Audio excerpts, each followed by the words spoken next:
everyone, thank you for joining us for the next live stream presentation. This is Large Format Acquisition. I'm Jeff Lee, and I am joined by an all-star cast here on stage. So immediately to my right, Mike Sippel from ARRI Rentals, senior technician, has a ton of experience in the industry as well, is the basically the voice of the Alexa 65 and other acquisition formats, of course. James Neihouse, ASC, probably needs very little introduction as a whole, but legendary large format cinematographer, done a lot of work with NASA. There are probably still cameras up at the space station that you've had your hands on. Probably. Yeah, hopefully still working. Yeah. And of course, Phil Holland, all the way to the right, also cinematographer, director, great technical resource as well. If you haven't visited his website, you should, because he puts out free tools, which again are free. And in this industry, anything like this knowledge that he provides is invaluable. So guys, thank you so much for joining us. Thank you.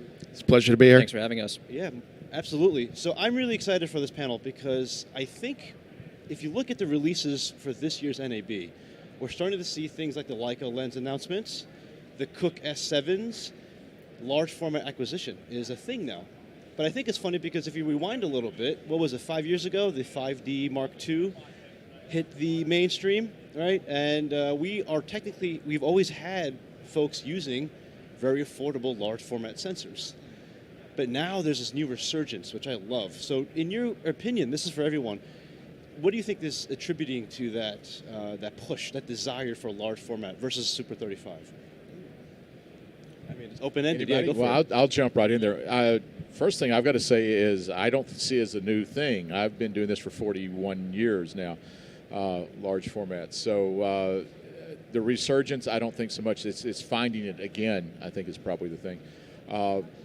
I think part of the resurgence is you want to give people in theaters a much more immersive, much more dramatic experience than they're getting in typical theaters these days, or that they're getting from their 85-inch home movie system or from their iPad. They want that more immersive, bigger experience, more real-to-life experience that large format gives them. And personally, I think that's what has always been the attraction for large format. What happened to me, I'm a bit greener than that, but when I was in my 20s, some time ago, I had the privilege of shooting on VistaVision film as well as 65mm and IMAX 15 perf, and what was real special about that was it was very seductive to me as a creator. Like James is saying, there's something alluring about these formats, and they pull you into the images differently. The motion cadence is different, how detail is drawn across the image plane just because you have that additional surface area. And it's really clear once you see it. It's hard to describe, but it is a tangible intangible. It has a feeling, and it's quite special. I would echo exactly what James said as far as distribution technologies have changed and increasing numbers of people are viewing their content on cell phones or small screens. I think for the theatrical distribution community, there's ever more pressure to try to have a unique product, something to draw people in, to get them in the theaters and see it in that way. Great way to do that is by creating a unique experience, that having a larger sensor, bigger, better picture is a key driver of that. Sure. It's funny you mentioned that because I think still today a lot of theaters are still projecting in 2K. Yeah, it's moving towards 4K obviously, but not every theater has large format or IMAX or AMC, Dolby Vision. The thing about a 2K projection is depending on where you sit in the theater, you get a different experience. If you're up front, you've got the screen door view. In the back it looks better. 4K you don't get that so much. Large format you've really never gotten that, and I really have to agree with Phil. What Phil brought up is the motion cadence. There's something about the large format acquisition, the large format frame, that is just different. Even if you reduce it in size down to an iPad or an iPhone, it is just different from something that is shot on a smaller frame. Yeah, the immersive cinema experience with large format is just so much beautiful. It's a beautiful experience on a larger screen, and I think specifically with a proper IMAX theater, which has the narrower seating arrangement with the proper IMAX screen size, there is that optimal viewing distance where if you're sitting in the right spots, you know it. It feels wonderful. I remember being a kid and going to the IMAX films, maybe Antarctica. I'm trying to even remember. I used to see them all the time. Just seeing some of the aerial work done back then, and being fortunate to do that type of work now, it's very odd that my memories are so vivid of how striking that was. And now that I've moved professionally and doing that side of things, it's equally as impressive. And I didn't know what it was as a kid, but it is beautiful as a creative professional, and the audiences love it. Thank you for not mentioning one of my films that you saw as a kid. Thank you. Yeah, we're good. Yeah. So, I mentioned that earlier because it's funny because there's a point, I think, in terms of resolution being a diminishing return, right? Where if you sit too far away or at the optimal viewing distance, you'll never get that perceived bump in resolution. So I know, James, you shot a lot of stuff on the Canon C500, right? Which is technically speaking a Super 35 sensor, yep. Not large format as we would describe it in today's panel. What drew you to that particular camera for the project? When we made A Beautiful Planet, which is the film we used the C500 on, to begin with, NASA says you can't fly film, so you have to do it digitally. So we had no choice but to find a digital solution. At that point, I went out and I tested all the various cameras that were available, and this was started in 2012, so there weren't a lot of larger sensor cameras at that point. So we tested side by side, and we liked the look of the C500 to begin with. We did not actually. Our original plan was to shoot just the interior, the live action, so to speak, of space station life on the C500, and would use a still camera, 1DC, to shoot still images in that larger 5K, 150 aspect ratio. Out the window of the Earth, but our plan was to take the C500, which was a 190 aspect ratio, and crop the sides and up-res and do that. But after seeing the material, we decided to letterbox it. So we sort of cheated on the aspect ratio, and that's now I think in theaters people are accepting that more. But in IMAX, it's always been about the tall 1:4:6 aspect ratio. So we didn't really turn it into a classic IMAX scene, which is now it's what is exciting to me about some of these new sensors, about what's going on with the ARRI 65 and the Red 8K VistaVision, is now you can actually crop it to a 1:4:6 aspect ratio and still have more resolution than you would have with other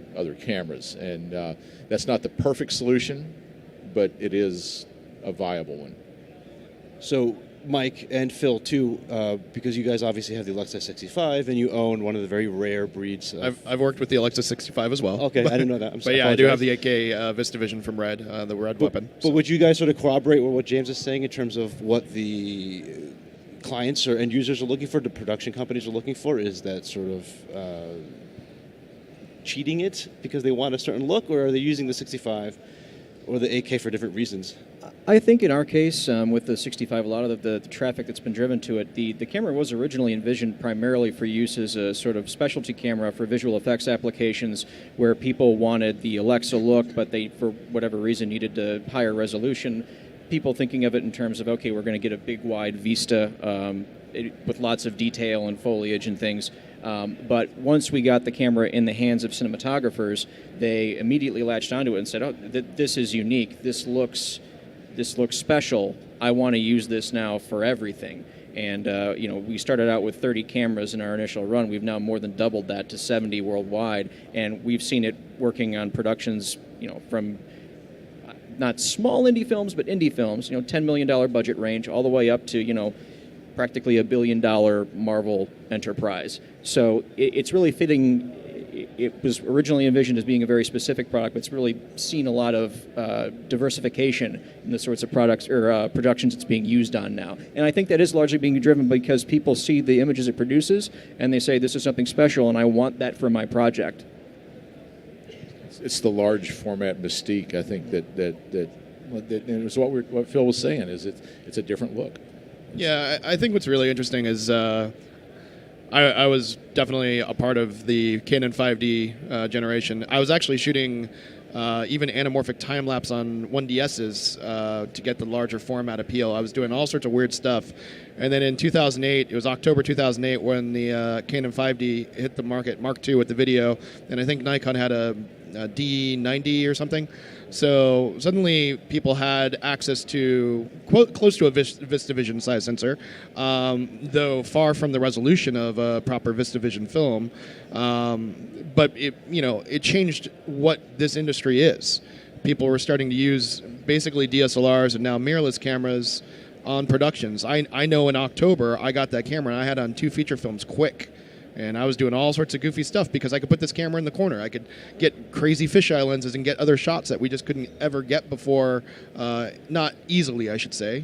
So it was a creative thing initially. And then we've also seen it affect the glass companies. Zeiss was the first company to catch on and to basically solve the problem. They came out with the CPs and then CP2s and now CP3s at this show, which is improvement on all of that. And now for the first time, we have so many glass options from many manufacturers.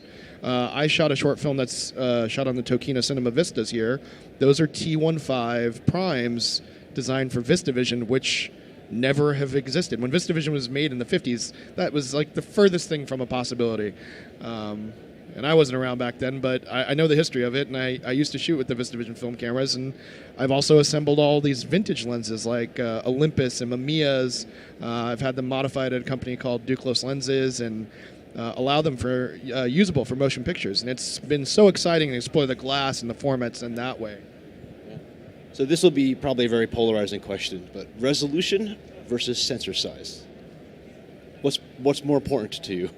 Yes. I can have a beautiful conversation for that. When I was hired in the industry in '99, my big break, my manager was the guy who invented the 4K film scanner in the mid-'90s, Will McCowan, and a very smart and intelligent man. So I was dealing with the academy and things from early on. I could probably say I'm one of very few people who've ever properly scanned 15 perf IMAX. Because it's just time-consuming, very large files, and very high resolution. But traditionally, we're scanning motion picture film stock back in the day at 4K, and ARRI has the scanner as well, but we also were using eventually the Northlight film scanner, scanning it at 6K. They now have 8K. And the whole thing about film, and the way we worked with it in terms of scanning, was we oversampled and then scaled down, because there's a moment when you have a grain, it's globular, you want it to take up more than 1 pixel. And it's actually kind of interesting because of how all these cameras work with optical low-pass filters and things like that. Oversampling and having a slightly softer image to downsample down to is a very film-like workflow. So when companies like Red and ARRI initially were coming out with these cameras, nothing was alien to me. Like it was a film workflow I was excited from the get-go. I mean, I was looking for raw formats, I was looking for high resolution, I was looking for large format sizes. On the question, it's about everything for me. I'm not so segregated, and I've been coming to NAB and I've been speaking, and I've enjoyed the naysayers of resolution because there's no one here showing off their hot new 1080p camera right now. And the hard truth is, a lot of folks who used to say that 4K was never going to catch on, they're all filming 4K right now. Or higher. Or higher. And there's something alluring about the resolution, but it's not about, the simplest thing to say about resolution is if you have too low of a resolution, you have steps on smooth detail. When you have more resolution, you have less. So a circle becomes a circle instead of a sort of octagon or advanced shape. And I think it's about everything. I think it's about HDR. I think it's about larger format sizes for people who want to explore that. I'm still very interested in all format sizes. I like Super 35 through very large. So yeah, I think everything is important, and I'm not so divided on that particular topic, I guess is the best way I could say that. I attended, thanks to HBO, they did a camera assessment series they projected at a theater here in Las Vegas last night, and I think they brought up a very good point that I think when people are talking about imager size versus resolution, what people are really trying to get at is detail. What we're talking about when we're talking about resolution is not necessarily some abstract number of how many pixels there are, but how fine of a detail in your subject you're actually able to perceive, and how much color information is there. They're talking about the total picture.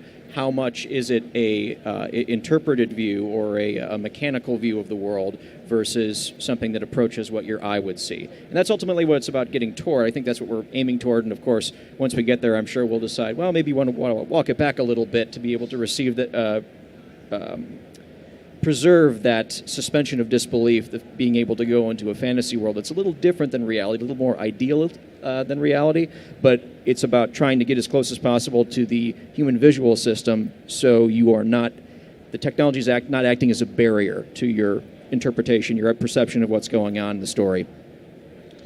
I was a little flippant with just saying yes, but that it is for me, for my world, for IMAX, what I've done for all these years, is I don't care what I shoot with. It can be a tin can with a hole in it, as long as it looks good on the release system I'm going to. If it looks good on an IMAX screen, I don't care where it comes from, what it does, what the bit rate is. I don't care anything. If it looks the way I want it to, that's all that matters.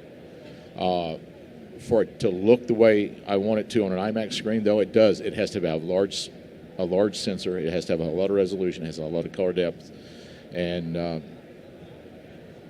I can say, yeah, I'll shoot with a tin can with a hole in it, but that tin can has to have a big sensor, and 16-bit color and 5 million zillion pixels. Yeah, and I think that's actually been the, outside of even just a format conversation, what has really been the transformative thing in the industry is we now have proper digital cinema cameras that have tons of dynamic range and good color, and I think for the foreseeable future, where we go from here, we're going to only see things get better with new different types of sensor technology, and however people try to deploy that technology to us as creators. And we have pretty much everyone here showing cameras, and there's definitely some cameras that you and I probably avoid for lots of reasons, like maybe how the highlight will clip or something like that. That's always the easy one, or noise, or whatever you want to say. But for people with more of a film background, it's a very good time because we have cameras that meet that bar to a degree. Is it better? Is it worse? No, but the technical merit in terms of just the visual acuity, yes, we've got there. We now have, if you ask Kodak, their white paper on Vision 3, I think, says 13 stops. If you shoot it perfectly, you can squeeze out 15 stops out of it. We have cameras that do that now. And it's how you work with them to create a more film-like image. And that's where the art and craft of shooting comes from, really. So, yeah, it's more than just a sensor and resolution. I mean, you're telling a story with this. It's about telling the story. And IMAX, the stories are different. We tend to take people to places they wouldn't go, or to see things they wouldn't normally be able to see. So that's why we like big, sharp resolution. We like it because it simulates life. It simulates where the camera was. Our whole thing is we put the audience where the camera was. We put on top of Mount Everest, in the Titanic, in the space station, places that 99% of the world will never be able to go and experience things they would never be able to experience. And that's part of what the IMAX deal is. And it's totally different from a theatrical release, from a dramatic release. And I think, again, you have to pick your acquisition tool for what your release is going to be. And that's the first thing you have to do. And if you're doing things like cross-platform, a project I'm working on now, we're going out on digital, streaming probably, and an IMAX film. So we've got to cover both ends of the spectrum. And my director is going here and saying, shut up. But, you've got to cover what your release format's going to be. And we're seeing that in it all. Speaking from the rental perspective, I mean, we rent more cameras than just the Alexa 65. We're seeing that throughout the spectrum of production right now, where increasingly the delivery channels are dictating how people are going to originate. You sort of start at the end and work your way backwards in terms of where you need to start to get where you want to go. I mean, the classic example is always the OTT, the Netflixes and Amazon Prime videos of the world dictating at least... Dictating 4K and the like. Or better, yeah.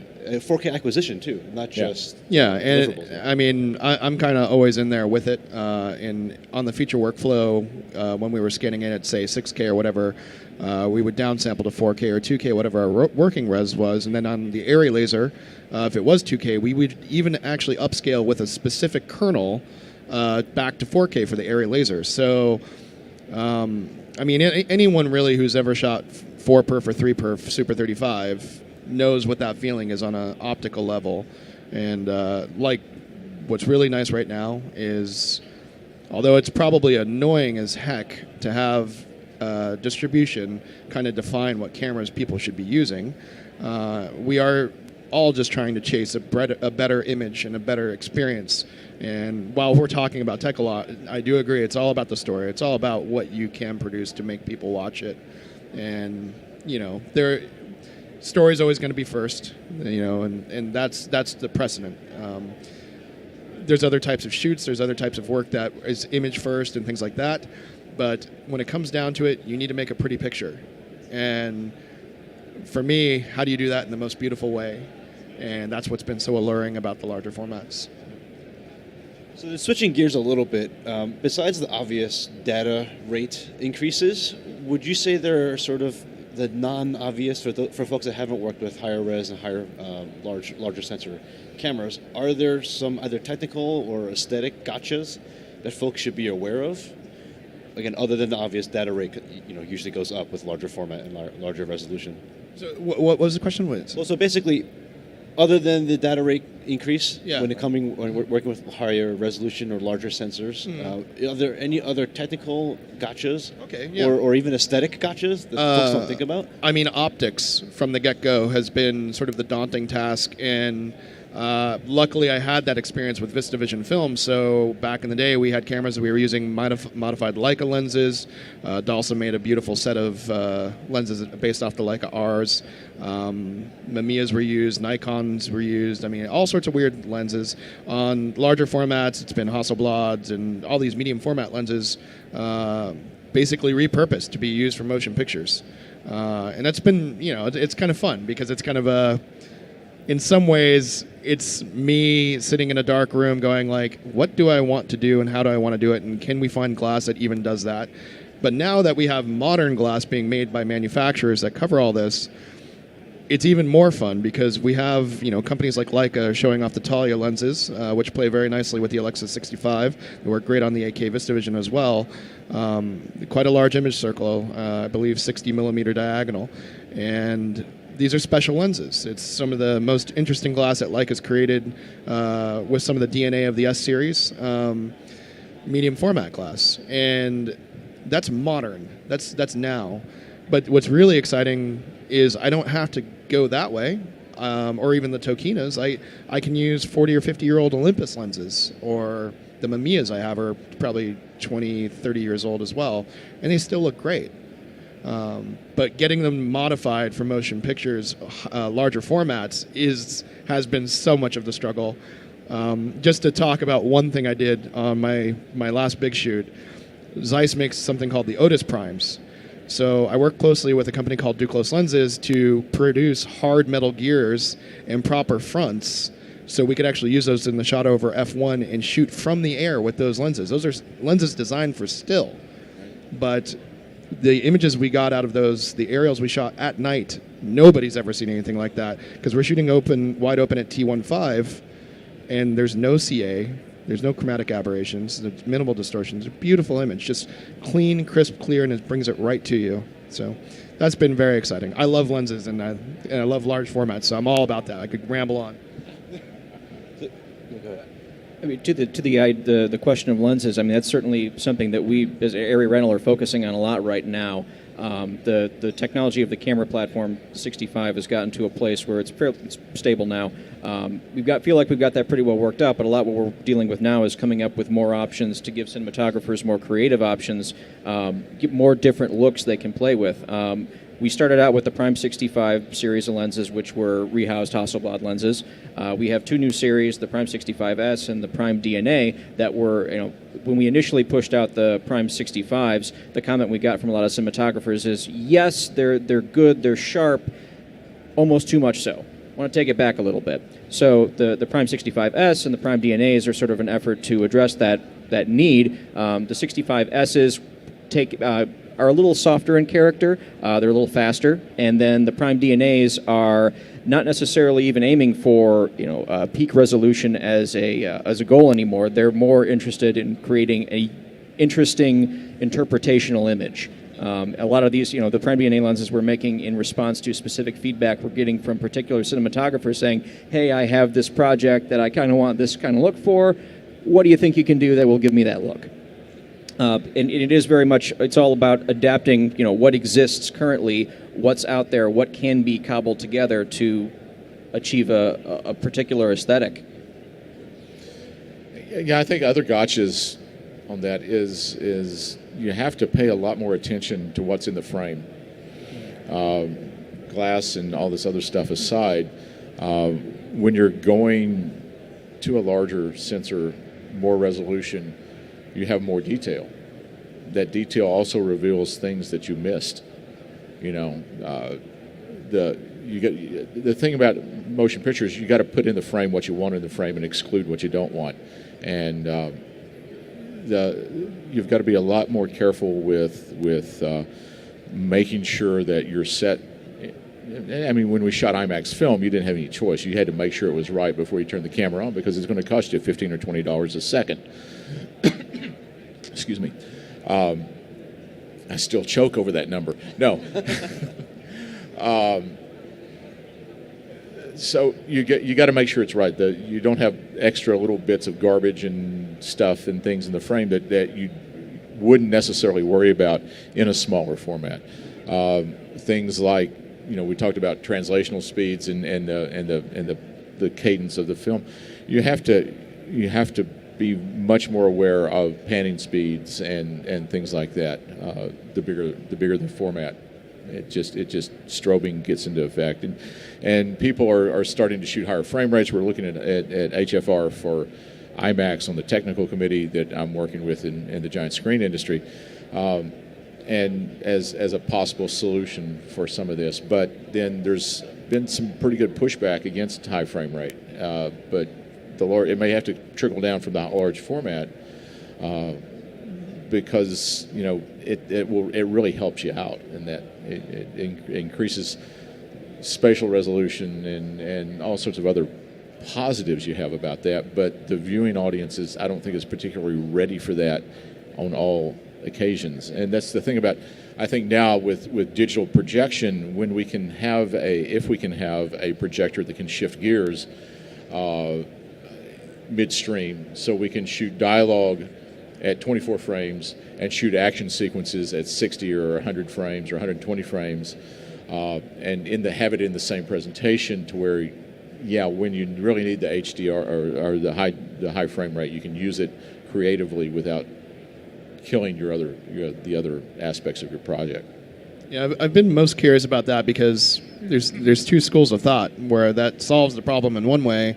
But would people actually enjoy the change of how they experience the motion when you go from 24 to 60 or whatever? We don't really know yet. We haven't really been able to experience it outside of digitally, really. I'm curious to see where the industry goes from there.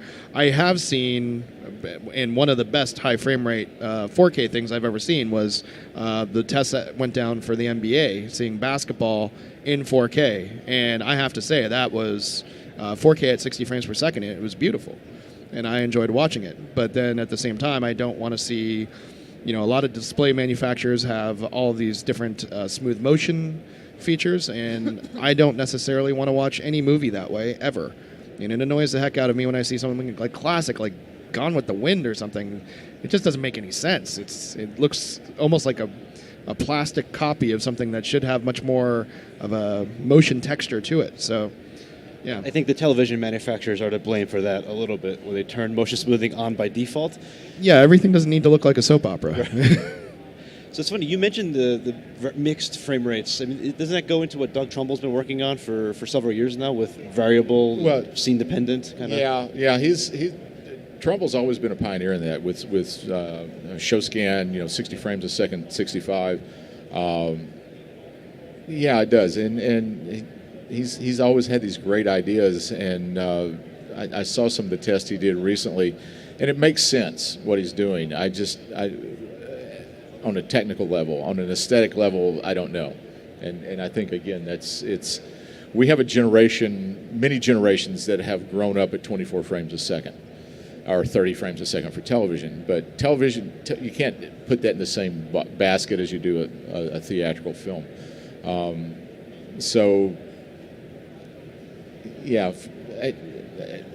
Frame rate and high dynamic range stuff are all, I think, for me, still yet to be proven.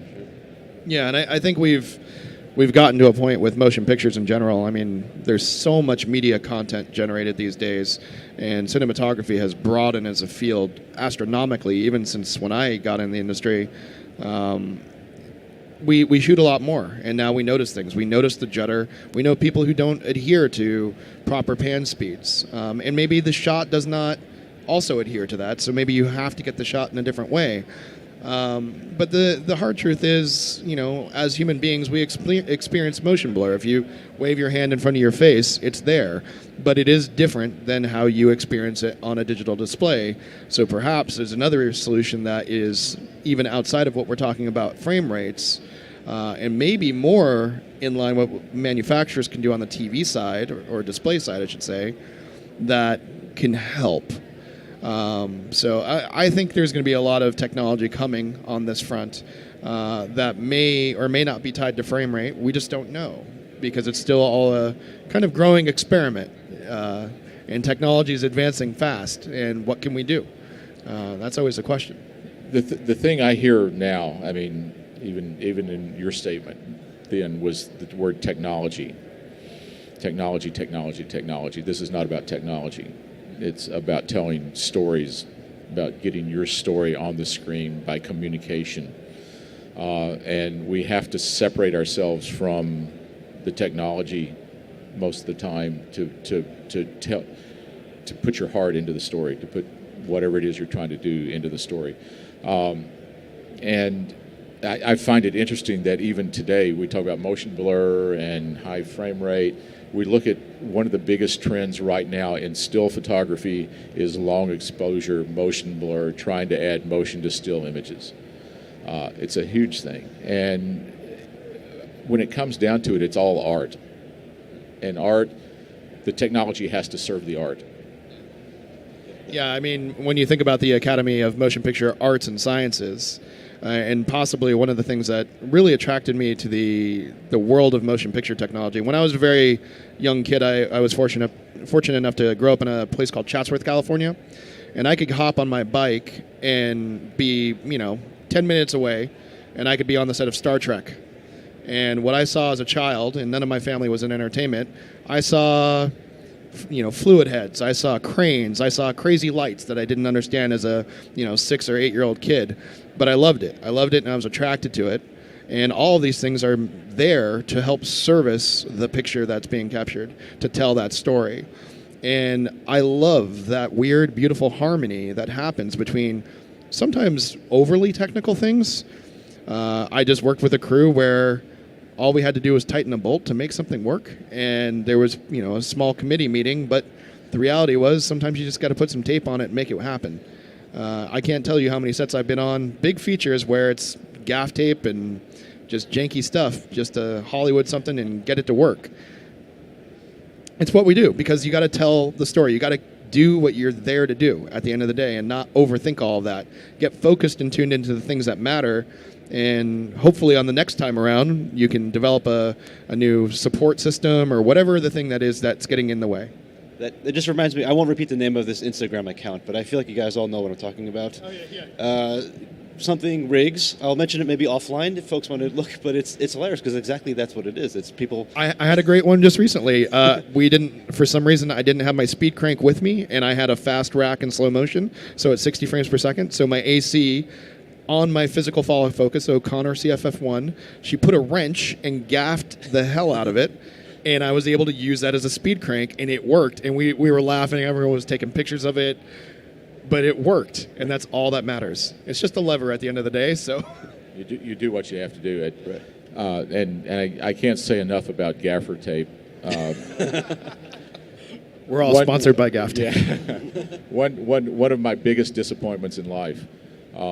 I'd worked with the space program and training astronauts for, I don't know, 4 or 5 years. But the first time that and I'd been working in the simulators in Houston, the first time I actually got to go inside one of the space shuttles, and, you get bunny suited up and all this other stuff, and you're all the stuff out of your pocket so you don't drop anything on it, and all these precautions taken against it. And I get up on the flight deck, and there's panels that are gaffer taped to the wall, and have been for flight after flight after flight. So that was, it was a great use of gaffer tape, but it was a big disappointment personally. I think there's some similarities in that regard, between the way that you see military products done and the way you see a lot of products as they originally arise in the motion picture context. It's utilitarian. First comes function, then style. But first, you just need to have something that's going to serve the purpose. And we as manufacturers are there to ideally identify things that people need and make something that both serves in form and function to accomplish it in as elegant and efficient way as possible. But it starts with the function, and there's value to being able to just machine a little widget sometimes to help somebody position a motor in a certain way. I'm sure as a rental house too, you've seen your fair share of things cobbled together. Jury rigging is it's a necessary talent to have in this business. Absolutely. I took one of the IMAX cameras to Perth, Australia for the 1986 defense of the America's Cup. And it was a brand new camera. I don't think they'd tested it too much. And I had a brand new 30 mil Zeiss Distagon from Hasselblad, and they put it in. And we'd remounted these lenses for ages. But I got out to a big shot that the director wanted, and I tried to put the lens on the camera, and it won't mount. And what happened is it just missed the flange on the lens just a bit, and so I pull out my Leatherman and get the file out, and I'm filing on the back of this lens, and my Australian assistant is looking at me. His jaw is on the ground. He's going, "Bloody hell, mate, what the are you doing?" I'm getting the shot, and got the lens on, got the shot, and everything was fine. But sometimes you just got to pull the file out. Just a funny one as well in the things that you should never ever do. We had a camera on an F1 car, and F1 cars produce a lot of G-force, and you also can't damage them ever. So we had to put a fairly complicated rig with a film camera on there, and to essentially make things secure, we screwed into the camera to lock things down. And it was okay. We called everyone and said we were going to do it. It wasn't like, surprise, there's a bunch of screws sticking in your camera. It was hard to do because we had to get a 10 millimeter prime on there, and we couldn't have it fly off and actually literally kill someone. A filter could have literally flew off that car and killed somebody, and that's a real concern. So we just had to bolt it where we could to get the shots, and that footage turned out amazing. So that's awesome. So, switching gears away from gaff tape and what we do on set. No, more gaff tape. Yeah. Speaking about branded content, right? Gaff tape. But so going back a little bit to what you were saying, so we're in a generation now of everyone, millennials and such, looking at content on screens. But we're also, I think, this is my opinion, but I think we're also at a generation where theater experience has gotten a lot better. I think they've realized that the just sort of generic experience will no longer work for the viewing audience. They've had to. Right, they've been forced to, which is good. So we as consumers have forced them to upgrade the theaters, the lighting, Dolby Vision, and all that stuff has helped. How do you balance that viewing on a 9-inch screen versus a 90-foot screen or larger. When it comes to working on projects, you mentioned this earlier, you're working on a project now that's delivered sort of simultaneously on both large and small format. Is there a divergent point? It's tough because when you're framing a shot for a screen that's 95 by 105 feet, you frame it differently than you do for one that's 95 or 9 inches by 5 inches, and you've got to, you either have to shoot again, you have to shoot it twice, or you have to accept the fact that the detail and the work that you put into the big shot is not going to be seen on that small shot. The other thing is, if you're shooting large enough in the image, a large format acquisition, like we're talking about, you can, I hate saying this, but for the smaller releases, you can go in and reframe for those things. It takes time. You just can't, I don't think to serve both sides of that coin, you can't do it with one piece of file, one file. So you have to go in, you have to, I mean, for A Beautiful Planet, I think I made 13 or 14 different versions. We made that many versions. We had a dome version, we had a flat screen version, we had a 3D version, we had a 2D version, we had a 2K xenon projection, we had a 4K laser projection, and combinations of these. So to make it look best on each release platform, we versioned it basically different. And I think you have to do that if you're doing multiple format releases. You have to pay attention, or you're cheating your audience at one end of the spectrum or the other. Yeah, it's interesting because I'm a little bit of a compositional purist, and I'm sure you are. Like, once you have your frame, you don't ever want to reframe. But I think what's actually, I'm primarily shooting on RED cameras, and they have a 1.901 sensor, which you can get a nice 240 out of, or a 16:9, or whatever you're doing. So what a common workflow is to film either at a full frame or a 2:1 aspect ratio, then extrapolate your widescreen if you're going out for that type of release. And I've seen some features do this, and then when they go out to like a UHD screen, which is 16:9, they'll go back to the source material and get that headroom. But at the same time, you have to start asking yourself, what did you want the audience to experience? And unless, people are going to have a 240 screen and a 146 screen, and there's no perfect answer to this question at the moment until screens can magically grow and shrink on their own.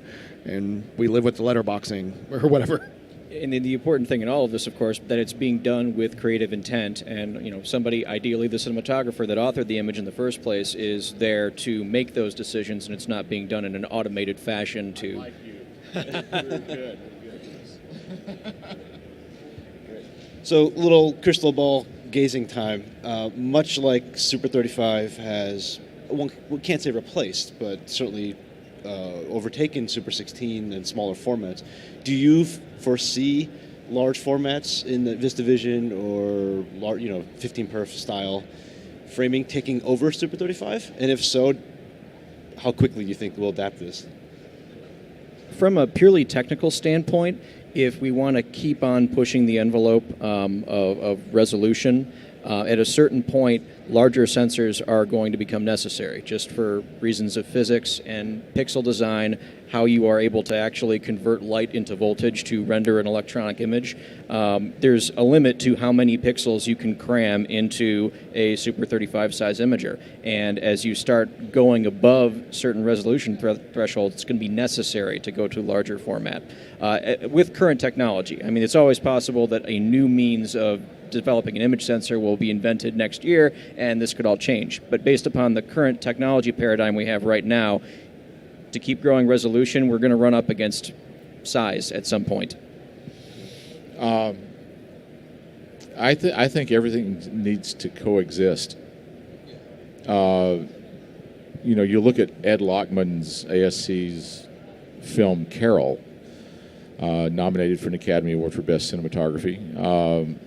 Is a beautiful, beautiful film. It's shot on 16 millimeter. Again, it's an art form. We need to and film versus digital, sensor size versus sensor size. They're all mediums. they're not. It's not about the technology. It's a medium. We still use charcoal to draw images. We still use pastels. We still use watercolors. We still use oil paints. The artists have not discarded any of those mediums in service of technology. It's in service of art. You don't discard, I think, you don't discard 1080, you don't discard film, you don't discard, large format, small form, medium format in favor of the technology, because it's not about the technology. It's about, is this medium correct for the story that I'm telling?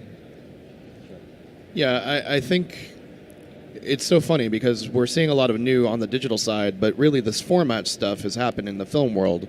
So everything that is old is new again. And we're just getting there.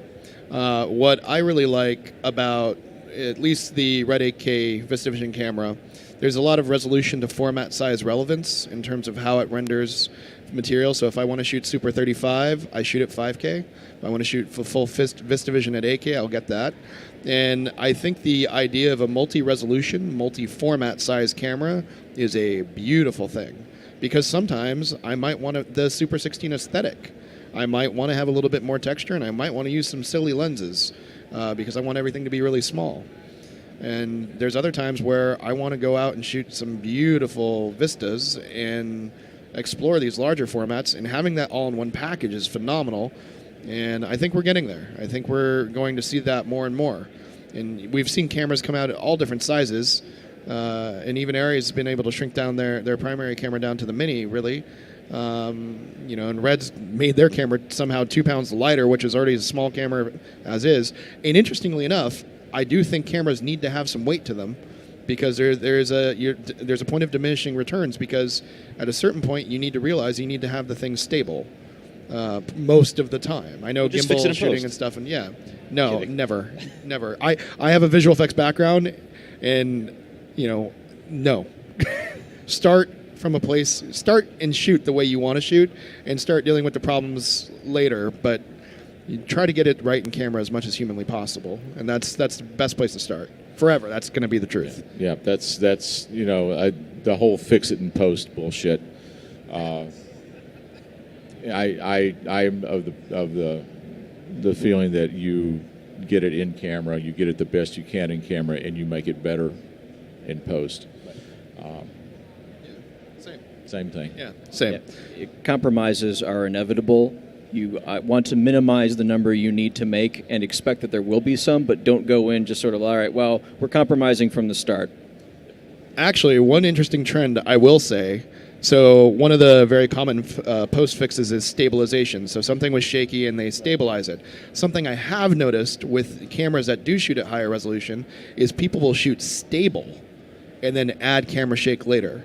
That's a pretty interesting thing, and I've seen that as a trend in the last few years, and it's pretty common these days. I mean, you can look at films like Deadpool, all sorts of things like that. And having that extra resolution actually really helps on the other way when you are stabilizing, because you're not really taking too much of a hit. If you're shooting with a 1080p camera and you have to stabilize the footage, you're going to notice that resolution hit pretty quickly. But if you're shooting, say, 4K, 5K, 6K, whatever, and you're finishing at 2K or 4K, having that little extra room helps out a heck of a lot. Yeah. Yeah, and a lot of the larger shows that we've been servicing lately with the 65 are planning for that, insofar as they'll take the base aspect ratio on the camera and crop in by 5-10% and use that crop in as their actual finished aspect ratio, anticipating that they are going to need to stabilize in post. Yeah, that's interesting, because obviously the other side, I almost said aspect, but the other side of resolution is the ability to reframe and recompose, which is everyone's, exactly.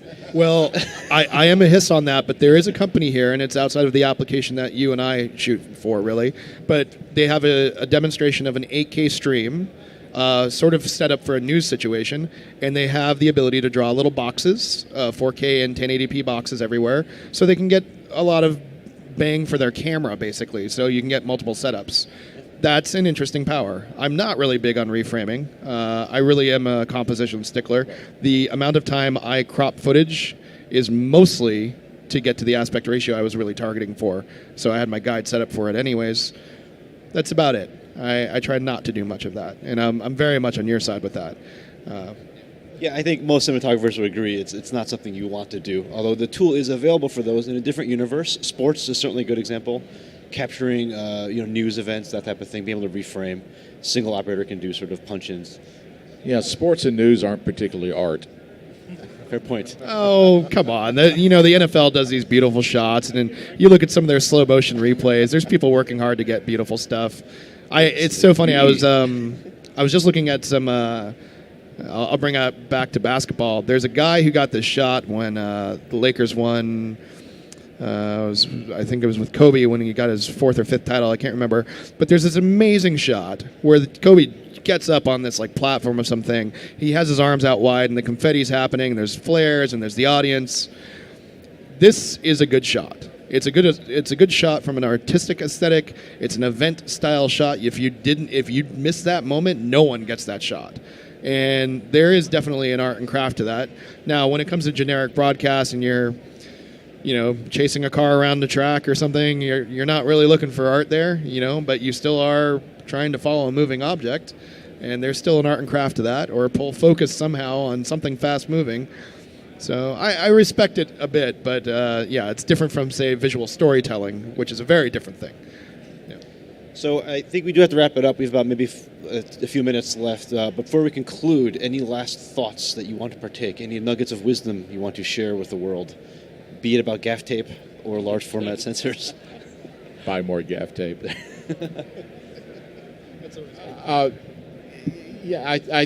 My thing with digital and it's across the board pretty much with digital, whether it's 1080 or whether it's the Alexa 65 or the Area 65 officially, right? Alexa 60. Okay.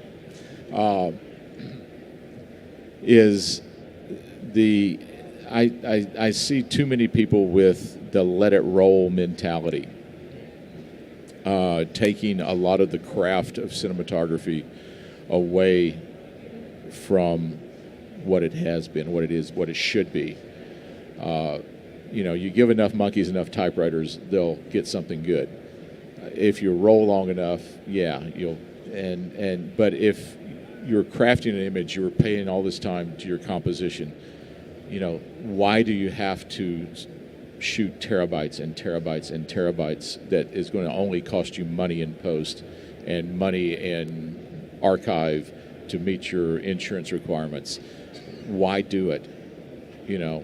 Just because you can doesn't mean you should. And I would, everybody out there, I would say, use it the way you would use film. Pretend it's a limited quantity. I want to expand on this. I instructed at a school called the Noman School of Visual Effects, and I did a photography class that covers from still through motion pictures. And one of the things that happens with people who have DSLRs, just say for shooting photography, they'll walk up to a subject and shoot 500 frames or whatever. And what happens is the process from there is you go back home or wherever you're editing, and you delete 90% of what you've shot. And I think my perspective is less is more, where look for the moments that you want, get your shot, and by saving time that way, you can get other possibilities. You work more efficiently, so you can work in a much more deliberate way. And I think that's where so much can be improved in this industry.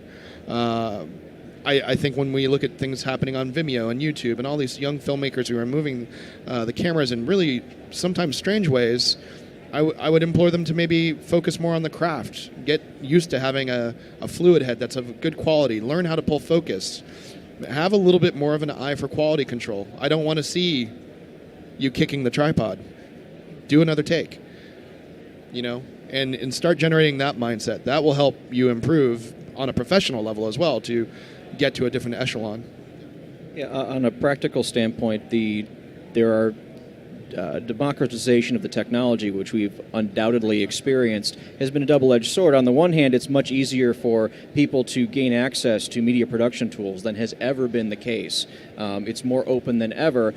On the flip side, because more people are doing it now, it's that much more difficult to really find the gems amid the detritus and really, stand out. Yeah. So it's obviously it's very important that people approach it as a process and think about doing things deliberately for a creative artistic reason, and not just, well, we're going to park the camera here and shoot what happens in front of it, and then we'll compose in post, or we'll reflow the timing to whatever speed we want. Do it with intention, but keep experimenting. Yeah, that's my exact quote. Pretty much is this whole democratization of the industry has made it possible for everybody to shoot film. That's a great thing. And the worst thing about it is it's made everybody possible for everybody to shoot film. There's people out there that are putting stuff out there that shouldn't be out there. And yeah, they may be the next Spielberg, who knows, but I don't have to wade through hours and hours of your dog sitting in the lawn in shaky vision to be able to get to that 30 seconds that's going to see that you're a genius. Be able to know when you've got something good, put that out there, and leave the rest of it, in the trash bin. Well, again, that's all the time we have for today, but I really want to thank Phil, James, Mike. Thank you so much for joining us today. Thank you guys for watching. Really appreciate it. Thank you so much. Thank you. Thanks for coming having out. me. Thank you for Abel for doing this. Yeah, this is a good Pleasure. talk. I had a lot of fun. Absolutely. Same here. Thank you, guys.